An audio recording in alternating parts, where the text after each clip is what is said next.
ఇది నేను చెప్పిన మాటలా? ఏ రకంగా ప్రజలు ఏ రకంగా ఏమనుకుంటారో, ఆంధ్ర రాష్ట్రంలో 5 కోట్ల మంది ప్రజలు పిచ్చివాళ్ళు అనుకుంటారో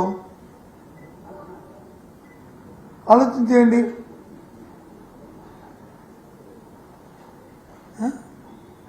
సరే, ప్రజాస్వామ్యంలో 2 పార్టీలకు వెళ్ళడం, 2 పార్టీలు వెళ్ళిపోవడం, లేదా పొత్తులకు వెళ్ళడం, పొత్తు అని అది వేరు.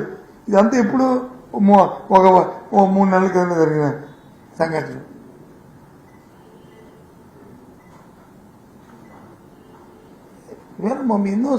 ఎన్నో అంశాలు ఉన్నాయి. అధికారం ఉన్నప్పుడు దాని గురించి ఆలోచించలేదు, ఇప్పుడు పొత్తులు పెట్టుకున్నప్పుడు దాని గురించి ఆలోచించట్లేదు. రాష్ట్రం తాలూకా అంశాల పట్ల, ముఖ్యంగా మన స్టీల్ ప్లాంట్. ఈ పొత్తులు పెట్టుకున్నారు కదా, ఇప్పుడు రేపు 2 ఎప్పుడో మరి భారతీయ జనతా పార్టీ నాయకత్వం, అలాగే మరి వాళ్ళతో పొత్తు పెట్టుకున్న చంద్రబాబు నాయుడు అందరూ వస్తారు కదా వైజాగ్ పట్టణానికి. మరి స్టీల్ ప్లాంట్ గురించి ఏం చేస్తారో చెప్పాలండి,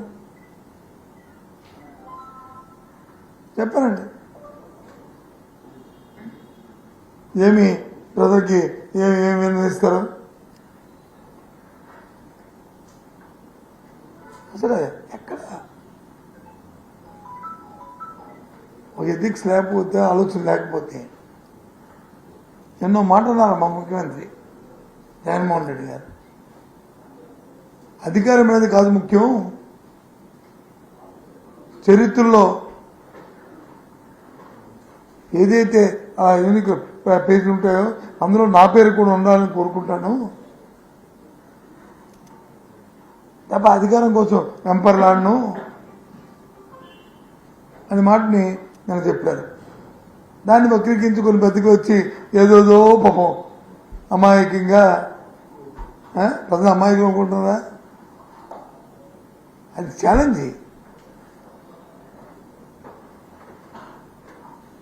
ఆ మాటలు దేనికి అన్నారంటే ఛాలెంజ్ కోసం, అతని స్థైర్యానికి, అతని ధైర్యానికి.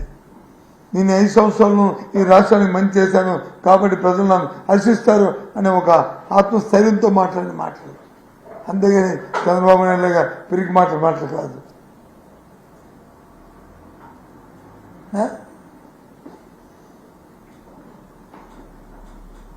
చెప్పండి. కాబట్టి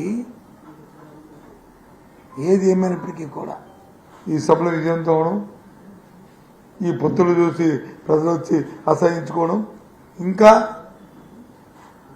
మొన్న వచ్చిన ఏదైతే వైఎస్ఆర్సీపీ పార్టీకి ఇప్పుడు ఉన్నాయో సీట్లు ఉన్నాయో 151, దానికంటే 175 కూడా రేపు ఛాలెంజింగ్గా వచ్చే పరిస్థితులు రాష్ట్రంలో చెప్పడానికి అసక్తి కాదు. వాస్తవాలు ఇవే. ప్రజలు జీవన విధానం మారింది, వాళ్ళకి ఆదాయం పెరిగింది, రాష్ట్రం జీడీపీ పెరిగింది, వ్యవసాయానికి సంబంధించి ఉత్పత్తులు పెరిగాయి, రైతు హాయిగా ఉన్నాడు, రైతుకు పెట్టుబడి పెట్టే ఆర్థిక స్తోమత పెరిగింది, పండించిన పంటకి గిట్టుబాటు దొరికింది, ఎరువుల కోసం విత్తనాల కోసం ఎంపర్లు అనుకోకుండా ఇంటి ముందునే ఆర్బికే ద్వారా అవన్నీ ఇస్తున్నారు.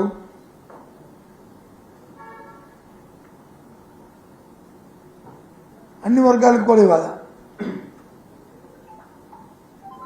ఏదైతే సచివాలయం వ్యవస్థ తీసుకొచ్చిన తర్వాత గ్రామాల్లో అయితే మరి ఇంటి ముంగిడికే పరిపాలన వచ్చింది, ఊరు దాటి వెళ్ళకంట అన్ని అంశాలు కూడా, అన్ని కార్యక్రమాలు కూడా ఆ సచివాలయం జరుగుతున్నాయి.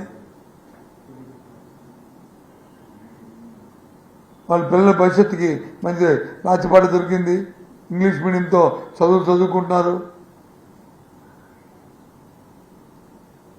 ఉన్నత విద్యలో వచ్చి ఎన్నో రిఫార్మ్స్ తీసుకొచ్చాం.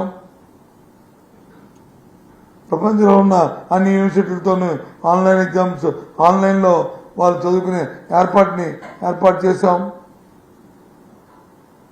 అవన్నిటికీ ప్రభుత్వమే అండగా ఉంటూ ప్రభుత్వమే చేస్తుంది. ఎప్పుడు లేవు ఇలాంటి విధానాలు. ఇవాళ అందుకే మీతో 5 నిమిషాలు ముచ్చుకుందామని ఈ సభల గురించి ప్రజలకి మళ్ళీ ఒకసారి కోరుదామని చెప్పి వచ్చాను. Thank you. ఇంకేం చెప్తే చెప్పండి. ఒక్కొక్కరు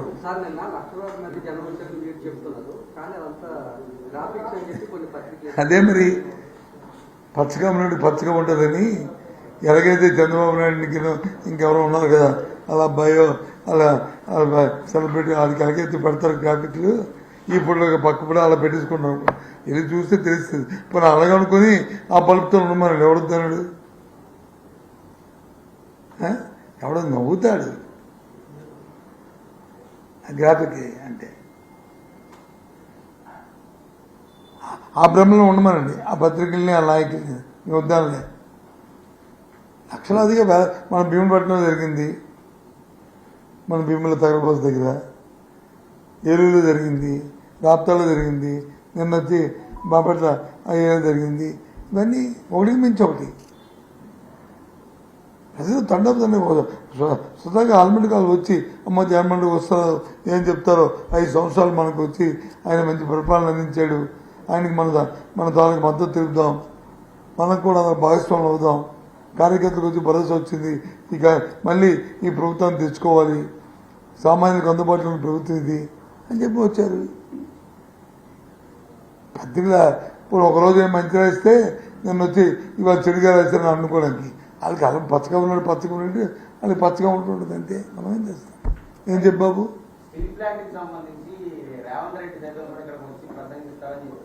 అదే బాబు వింటున్నాను. రేవంత్ రెడ్డి అనేవాడు పక్క మేడండి. రేవంత్ రెడ్డి అనే రేపు భారతీయ జనతా పార్టీ నాయకులు వస్తారు కదా, రేపు వాళ్ళు చెప్పాలి కదా, వాళ్ళు చెప్పాలి కదా. రేవంత్ రెడ్డి గారు వెంకటరెడ్డి గారు వచ్చి చెప్తే ఉపయోగం ఉంది? ఇక్కడ సమస్య ఎవరిది? వీటి కేంద్రం ఉంది మరి ఇంకే కేంద్ర ప్రభుత్వ రంగ సంస్థది కాబట్టి దాన్ని మేము చెప్తున్నాం. అందుకనే కలిసిపోయారు వాళ్ళతో కలిసిపోయి ఇప్పుడు ఎవరు కలిసిపోయింది ఇప్పుడు చెప్పండి. అందుకు అడుగుతున్నాను. రేవంత్ రెడ్డి గారి గురించి వెంకటరెడ్డి గారి గురించి నేను చెప్పట్లే. వాళ్ళు వచ్చి ఏం చెప్పినా వాళ్ళు వచ్చి ఏం మాట్లాడినా దానికి ఉపయోగం లేదు. వెళ్ళడానికి టైం వేస్ట్, రావడానికి చూడడానికి టైం వేస్ట్ తప్ప.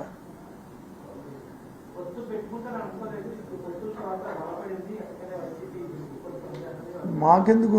మేమెందుకు అనుకోలేదు? మేమెందుకు అనుకుంటాం? మాకేం సంబంధం అనుకోవడానికి? ఒకప్పుడు టీడీపీ నేతలు బీజేపీని ఎలా తిట్టారో అలాగే బీజేపీ నేతలు చంద్రబాబును కట్టపుతో ఎలా పోల్చారో ఏపీ ప్రజలంతా చూశారని, అధికారం ముఖ్యం కాదు నైతిక విలువలు ముఖ్యమంటున్నారు ఏపీ మంత్రి బొత్స సత్యనారాయణ.